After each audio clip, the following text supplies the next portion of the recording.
Wabarakatuh. Selamat siang, salam sejahtera kita semua. Terima kasih teman-teman para wartawan, para jurnalis. Alhamdulillah kami jajaran pengurus DPP PKB dan ketua-ketua PKB provinsi, DPW PKB se-Indonesia.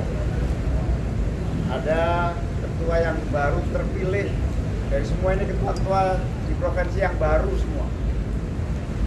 Mulai dari Papua sampai Aceh. Mana Aceh? Ini. Barusan. Di ketua baru PKB di Aceh. Kami semua mohon waktu kepada Bapak Presiden audiensi untuk memperkenalkan seluruh jajaran pengurus lengkap sampai ke bawah.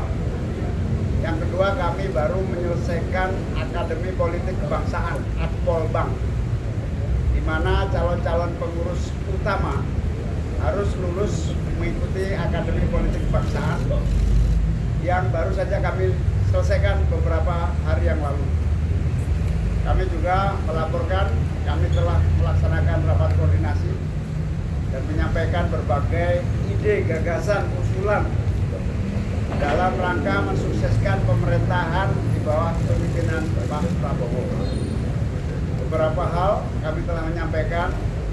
PKB mendukung penuh semua keputusan kebijakan dan program-program yang sangat dinikmati rakyat secara langsung. Bahkan kita siap mensukseskan upaya lanjutan dari seluruh program strategis itu. Misalnya membangun ekosistem program makan bergizi gratis, melibatkan seluruh stakeholders dalam supaya supply and demand dari kebutuhan MBG berjalan dengan lebih produktif lagi. Yang kedua, di Republik ini tidak ada satupun yang menguasai geopolitik internasional. Dan kami meyakini Pak Presiden Prabowo amat sangat paham betul tentang peta geopolitik yang amat sangat rumit, kompleks, dan membutuhkan penanganan cepat dan khusus. PKB mendukung penuh seluruh langkah-langkah peran diplomatik yang produktif dan membanggakan yang dilakukan oleh Pak Prabowo, termasuk BOP yang menjadi bagian penting dari solusi global dan terutama menyangkut kepentingan rakyat Indonesia. Sehingga PKB mendukung penuh baik melalui legislatif dan melalui berbagai gerakan sosial keagamaan di semua level di Indonesia.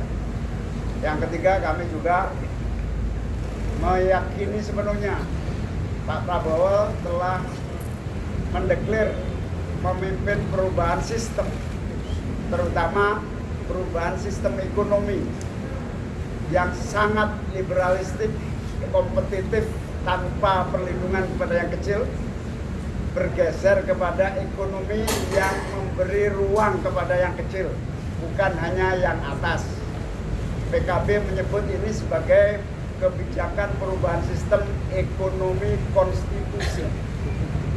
Pokok utama pertemuan kami ini tadi adalah melanjutkan agenda politik PKB bersama agenda politik Presiden, yaitu melanjutkan sistem ekonomi konstitusi pasal 33 Undang-Undang Dasar 1945 dengan kalimat sederhana, yang kecil saatnya mendapatkan akses permodalan tidak hanya dimiliki dan dinikmati segelintir orang, tapi justru yang paling bawah yang harus menikmati permodalan. Itulah inti dari sistem ekonomi berbasis konstitusi. Menghentikan persaingan terlampau bebas dan mencekik yang kecil, negara hadir, pemerintah menjadi pelaku aktif melindungi ekonomi kecil. Itulah yang menjadi ideologi PKB yang sangat yakin Presiden mampu memimpin itu, dan kita akan berada di bawah dukungan yang kerja yang sungguh-sungguh dilakukan oleh Bapak Presiden. Kami semua PKB yakin Presiden akan sukses melaksanakan ekonomi konstitusi ini, terutama pada aspek keadilan pemerataan dan keadilan ekonomi. Itulah poin-poin penting Salah satunya kami puas di bawah kepemimpinan Presiden Prabowo. Kami yakin Pak Prabowo akan sukses memimpin kita bukan hanya 5 tahun, bahkan 10 tahun yang akan datang. Cukup? Sudah cukup ya? Tadi penegasan yang 10 tahun yang akan datang, dan yang kedua tadi saya menyebutkan soal pasar yang terlalu bebas, mungkin bisa sedikit dijabarkan soal yang terlalu bebas. Ya, ekonomi konstitusi bagi PKB adalah proteksi kepada yang kecil.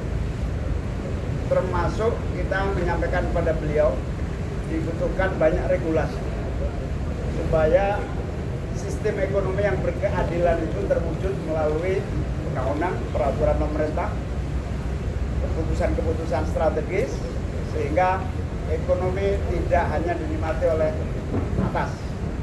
Itu yang disebut ekonomi konstitusi.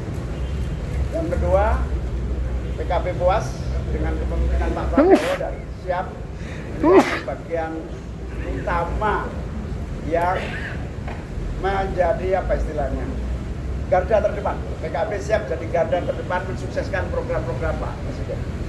Cak, ada pembahasan soal sistem pemilihan gubernur bupati, ada dibahas dalam diskusi? Ya, itu termasuk poin-poin pikiran yang kami usung dan beliau amat sangat setuju. Bahkan politik yang terlampau kompetitif, tiap hari kompetitif tidak produktif. Kompetisi politik saatnya dibatasi, tidak setiap hari tetapi saat-saat tertentu, sehingga lebih produktif bangsa kita. Salah satunya adalah pilkada yang tentu menjadi program untuk dikembalikan pada sistem yang lebih kondusif. Soal kapan belum waktunya, kita membahas itu di DPR juga belum, nanti pada saat itu. Artinya PKB tidak langsung begitu? Setuju, kami dari dulu menginginkan pilkada melalui DPR. Nah, nyambung dikit dong, Cak, kalau terkait ambang batas parlemen dibahas itu nggak, Cak? Belum. Teknis nggak saya masih detail itu. Cak, kalau kompetisi politik tiap hari itu maksudnya gimana, Cak? Ya, kalau pilkada itu menjadi panasnya politik yang tidak pernah berhenti, sehingga mungkin hanya dibatasi pilpres. Kami izin sedikit, kan luaran ini banyak isu juga soal reshuffle dan lain sebagainya. Ada bahasan-bahasan juga seputar posisi PKB di kabinet dan lainnya juga nggak sih? Oh, sama sekali tidak bahas itu, karena kami pada prinsipnya ini inisiatif kami untuk ketemu, karena memperkenalkan teman-teman yang baru-baru ini dari ketua-ketua provinsi yang bagi kami penting untuk melaksanakan tugas-tugas di masing-masing daerah. Ya, itulah yang menjadi bagian penting, sehingga kami akan sangat puas kepemimpinan ini diteruskan dengan sangat sukses. Terkait tadi kan disinggung Presiden Prabowo kurang lebih 2 periode 10 tahun. Nah, berarti apakah semakin juga dengan wakilnya Mas Gibran atau akan Oh, belum dibahas. Loh, kita pokoknya intinya puas dengan pemerintahan Pak Prabowo dan kompak minimal 2 periode lah.